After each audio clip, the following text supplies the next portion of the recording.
Tara, may nakita akong bagong putripan. Puntahan natin. Ito. Ayun. Chicken pastil. Tapos 21 pesos lang. Alamin natin kung bakit 21 pesos.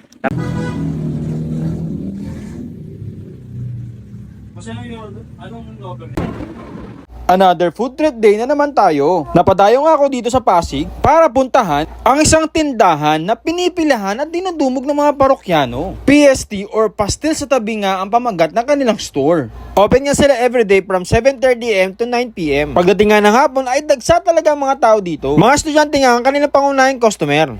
Meron nga silang iba't ibang klase ng pastil. At guys, halagang 21 pesos lang ay mabubusog ka na. At kita mo naman ang kanilang menu, napaka very affordable talaga, diba? Meron nga sila ditong chicken pastil at meron din silang beef pastil. Bukod pa doon, may spicy variant din sila. At kung gusto mo nga ng additional na itlog, ay mag-a-add ka lang ng 15 pesos. Biruin mo, 36 pesos lang, ay busog na busog ka na. Kaya pala sila dinudumog ng mga estudyante at mga parokya. Located nga lang sila sa 522 Legazpi Extension, May Bunga, Pasig City. Malapit nga lang sila sa RTU Pasig. At baka nga nagtataka kayo, kasi pag order ka, lagi may butal na piso. Kaya ito ang isa sa mga reason ko kung bakit ko sila dinayo. Kasi guys, for every order ng pastil, yung 1 peso doon ay mapupunta sa community. Ang galing, no? At guys, balita ko nga nakaka 700 pieces sila ng pastil everyday. Dahil din yan sa mga masisipag nila mga staff. So ito na nga, dumating na nga yung mga order namin. Umorder nga kami ng lahat ng klase ng kanilang pastil. Kasi guys, mas maraming pastil, mas marami kang beses na makakatulong sa community. Ito yung literal na nabusog ka na, nakatulong ka pa. Kaya tara, kain na tayo! Hi guys! Nandito ko ngayon sa may PST, Pastil sa Tabi ng RTU Pasig Branch.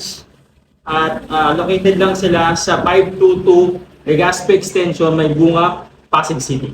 Tara, tikman natin yung mga in-offer nilang different kind of pastil. Guys, ito yan, pastil. Grabe, overflowing yung chicken. Sila dito dalawang klase ng variant. Isang beef saka isang chicken. Tapos, hindi sila lumagamit ng kutsara dito guys. So, gagamit tayo ng gloves. One good thing nandito sa PST kasi they offer 21 pesos na pastil. Tapos, yung 1 peso doon ay mapupunta sa community. Ayos na ayos, diba? Kumain ka na, nakatulong ka pa. Guys, sino ba dito yung mga malasado lover? So, pwede kayo request ng malasado or well done yung inyong mga egg. Re-request nyo lang. Tara, tikman na natin. So, try natin yung chicken muna. Pipilit ka malaki ng chicken eh. Ayun. So, kailangan kakamayin mo yan guys. Tapos titikman mo siya.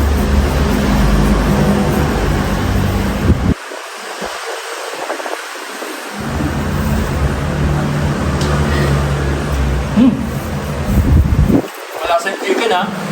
Maganda yung pagkakagawa. Hindi rin malangsa. Isa pa.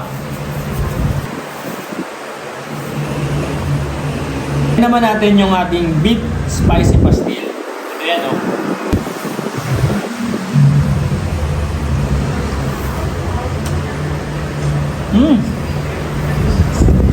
Lasa-lasa mo yung beef Laging angka. No wonder kung bakit ito yung best seller nila. Kasi lasa-lasa mo yung beef.